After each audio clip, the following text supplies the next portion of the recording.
आज़ाद कश्मीर इंतखाबात का तीसरा मरहला। LA-14 बाग में बड़ा अपसेट। मुजाहिद अव्वल के बेटे सरदार अतीक अहमद अपनी 22 सीट हार के 50 साल बाद मुस्लिम कॉन्फ्रेंस को शिकस्त।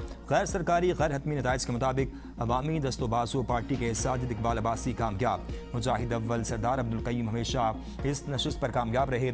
LA-15 पीपल्स पार्टी के उम्मीदवार सरदार ज़ियाउल कमर और नून लीग के मुश्ताक मिनहास के दरमियान का मुकाबला। हल्का नंबर LA-16 में नून लीग के सरदार अमीर अकबर को बरतरी हासिल। पीपल्स पार्टी के सरदार कमर समान खान पीछे।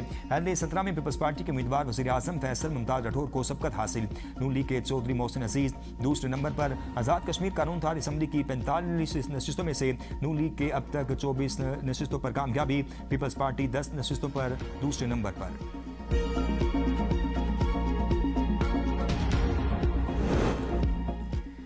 पीपल्स पार्टी का इलेक्शन के तीसरे मरहले में भी धांधली का इल्जाम। सेक्रेटरी जनरल नय्यर हुसैन बुखारी ने कहा, नून लीग ने पहले और दूसरे मरहले के बाद तीसरे मरहले में भी धांधली के रिकॉर्ड कायम कर दिए। पीपल्स पार्टी मुसलसल चीफ इलेक्शन कमिश्नर और सेक्रेटरी इलेक्शन कमीशन को शिकायत से आगाह कर रही है। हर शिकायत पर कहा जा रहा है कि कुछ नहीं हुआ, सब ठीक है। पीपल्स पार्टी रहनुमाओं परवशा खान शहला रजा ने प्रेस कॉन्फ्रेंस करते हुए कहा, आज़ाद कश्मीर का इलेक्शन तारीख का मुतनाज़ तरीन इलेक्शन है।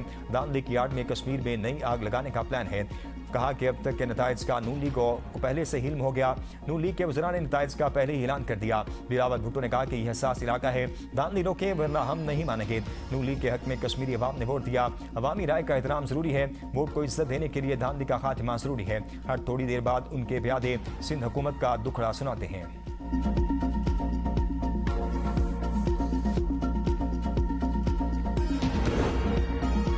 पीपल्स पार्टी अपनी हार को धांधली में बदलने की कोशिश कर रही है। इल्जाम लगाने वाले सबूत नहीं दे सके। मुशीर वज़ीर आज़म राना सनाउल्लाह की प्रेस कॉन्फ्रेंस। कहा, पीपल्स पार्टी इस बात पर मुत्तफिक थी, इंतखाबात मरहलावार होने चाहिए। इलेक्शन कमीशन आज़ाद कश्मीर में पीपल्स पार्टी के ही मुतालबे को माना। पीपल्स पार्टी ने पंजाब की किसी सीट पर मीटिंग और जलसा नहीं किया। हम तो तवक्को कर रहे थे वोट की गिनती को सीधा कर देंगे, हमारी जीत पर हमें मुबारकबाद देंगे। धरना करने वालों को मालूम हो जाना चाहिए वो इलेक्शन नहीं रोक सके। मुंतखब हुकूमत जायज़ मुतालबात पर जरूर नजरसानी करेगी। आज़ाद कश्मीर के अवाम को बरगलाने वालों को कानून का सामना करना पड़ेगा। अमीर मकाम ने कहा कि इल्जाम तराशी करने वालों ने रात से स्क्रिप्ट बनाया हुआ था, सुबह 9 बजे से ही बयान देना शुरू हो गए। ये बात आज तक समझ नहीं आई, उनको इल्जाम तराशी से क्या मिलेगा। ये हमारे जलसे में शिरकत करने वाले रवाम से अंदाजा लगा लें, उनके रोने धोने पर हैरत होती है।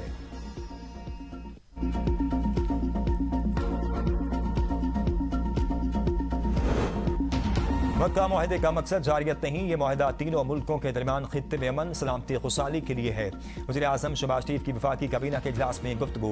कहा, मैंने शरीफैन का तहफ़्फ़ुज़ मुल्क कौम और मुसल्लह अफ़वाज के लिए अहम फरीज़ा है।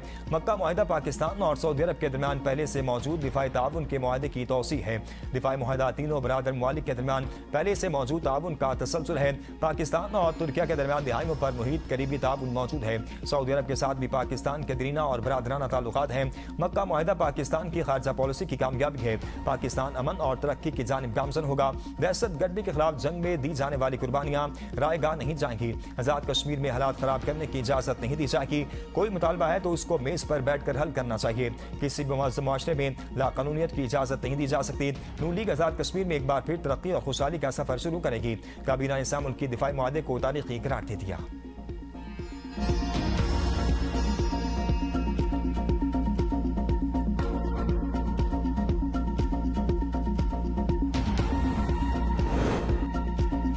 मक्का मुआहदे पर पाकिस्तान ने ईरान को एतमाद में ले लिया। नायब वज़ीर आज़म इसाक डार का ईरानी वज़ीर ख़ारजा अब्बास अराक़ची से टेलीफोनिक रब्ता। इलाक़ाई और आलमी सूरत-ए-हाल, ख़ित्ते में होने वाली ताज़ा पेशरफ्त और अमन व इस्तेहकाम के फ़रोग़ की कोशिशों पर तबादला ख्याल। इसाक डार ने मक्का मुश्तरका दिफाई मुआहदे के खदोखाल से ईरानी हम मनसब को आगाह किया। कहा, मुआहदे का मकसद स्ट्रेटजिक ताउन मज़ीद मज़बूत बनाना, इलाक़ाई अमन व सलामती में किरदार अदा करना है। अब्बास अराक़ची ने मुआहदे की अहम तफसीलात से आगाह करने पर इसाक डार का शुक्रिया अदा किया। दोनों वज़ीर ख़ारजा ने बाहमी दिलचस्पी के अमूर पर करीबी राब्ता बरकरार रखने पर इत्तेफाक किया। इसाक डार और सऊदी वज़ीर ख़ारजा का टेलीफोनिक राब्ता, दो तरफ़ा ताल्लुकात और बाहमी दिलचस्पी के अमूर पर तबादला ख्याल।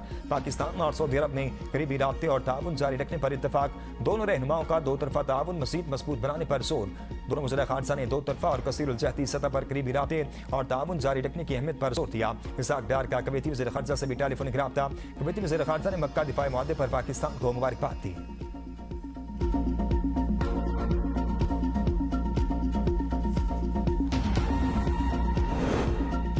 पाकिस्तान, तुर्किया और सऊदी अरब के दरमियान दिफाई मुआहदे से ईरान को कोई खतरा नहीं। तर्जुमान ईरानी वज़ारत ख़ारजा इस्माइल बकाई का कहना है, अमरीकी सिक्योरिटी की नाकामी के बाद खित्ते में नए मुआहदे हो रहे हैं। नया इलाक़ाई इत्तेहाद जाहिर करता है अमरीकी सिक्योरिटी गारंटी काबिल एतबार नहीं। खित्ते के ममालिक जान गए सिक्योरिटी झूठे ब्रोकरों से खरीदी जाने वाली शय नहीं। हक़ाइक़ पर मबनी और दुश्मन की दुरुस्त निशानदही करने वाला हर मुआहदा इलाक़ाई सलामती के लिए अहम है। बाहमी मुआहदे की खिलाफ वर्जियाँ जारी रहीं तो अमरीका से कोई बातचीत नहीं होगी। अमरीका मशरिक़ वस्ता में अदम इस्तेहकाम का जिम्मेदार है। पाकिस्तान ने अब्बास अराग़ची और मोहम्मद बाकिर कालिबाफ को मुज़ाकरात के लिए इस्लामाबाद के दौरे की दावत दी है। दोनों रहनुमा मुनासिब वक्त पर पाकिस्तान का दौरा करेंगे। पाकिस्तान ने अमेरिका और ईरान के दरमियान कशीदगी कम करने के लिए अहम किरदार अदा किया। ईरानी क़यादत पाकिस्तान की जानिब से सिफारती कोशिशों को कदर की निगाह से देखती है।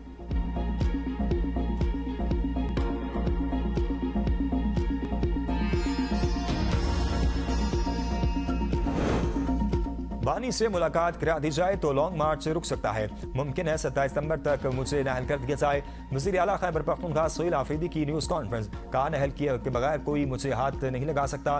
बानी PTI की बहन अलीमा खान को 27 सितंबर की तारीख पर मुतमईन करेंगे। हमारा मकसद बानी की रसाई नहीं बल्कि उनकी रिहाई है। 27 सितंबर के मार्च में हमारा पहला मुतालबा बानी की रिहाई होगा। मुतालबात की मंजूरी तक इस्लामाबाद में बैठे रहेंगे। वज़ीर आला सोहेल खान आफरीदी का जुमेरात को हर चौक को डी चौक बनाने का ऐलान, कहा सुप्रीम कोर्ट के सामने अरकान पार्लियामेंट धरना देंगे। नौजवानों में बहुत जज्बात देख रहा हूँ। 27 सितंबर को सब निकलेंगे, फिर कोई नहीं संभाल सकेगा। हम किसी दबाव में नहीं। एहतजाज की तारीख अब नहीं बदलेगी।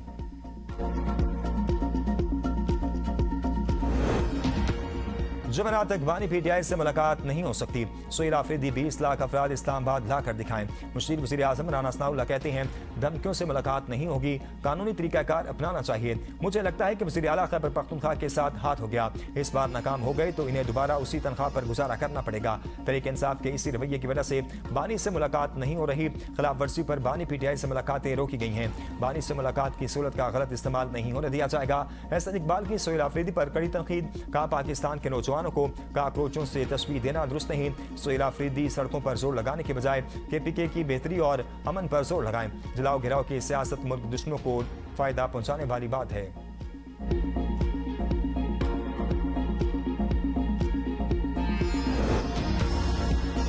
तहरीक इंसाफ में इख्तलाफात शिद्दत इख्तियार करके सलमान अकरम राजा पार्टी क़यादत पर बरस पड़े। कहा मैंने गिड़गिड़ा कर इल्तिजा की थी कि हाई कोर्ट के बाहर पहुंचे, ये सारे लोग कहाँ हैं, क्यों नहीं आए। आज बानी PTI की सेहत से मुतल्लिक आम निकात जमा करवाने हैं। ये भी पता है कि 5 अगस्त को कौन कौन निकला और कौन सिर्फ तनकीद करता रहा।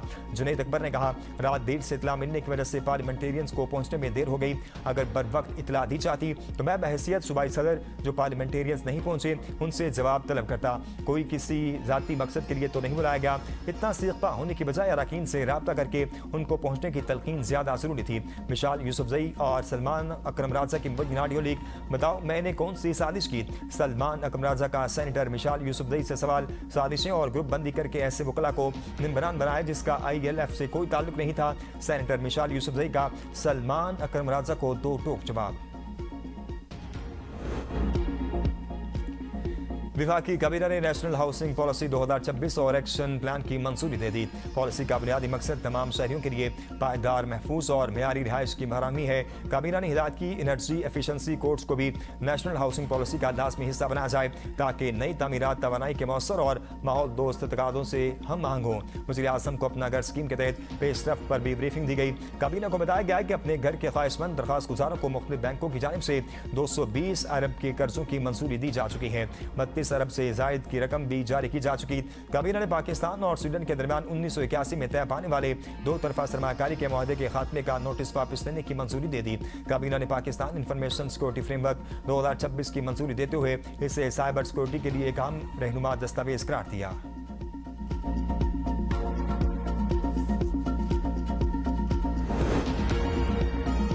वज़ीर आज़म शहबाज शरीफ की ज़ेर सदारत वफाकी काबीना का इजलास। वज़ीर दाखिला मोहसिन नकवी काबीना इजलास में शरीक न हुए।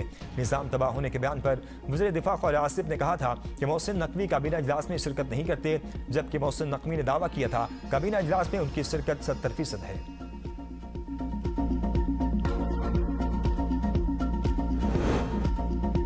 चीफ इलेक्शन कमिश्नर और दीगर मेंबरान की तैनाती के लिए अपोजिशन लीडर महमूद खान अचकजई ने वज़ीर आज़म को खत लिख दिया। कहा chief election commissioner member Sindh और बलूचिस्तान की मुद्दत 26 जनवरी 2025 को खत्म हो चुकी। आइन के तहत तमाम अहम नशिस्तों पर मेंबरान इलेक्शन कमीशन और चीफ इलेक्शन कमीशन की तैनाती की जाए। वज़ीर आज़म आइन की अपोजिशन लीडर की मुशावरत से चीफ इलेक्शन कमिश्नर की तैनाती के पाबंद है। सूबों के मेंबरान इलेक्शन कमीशन के लिए भी आइन में मुरव्वजा तरीके के तहत तैनाती की जाए।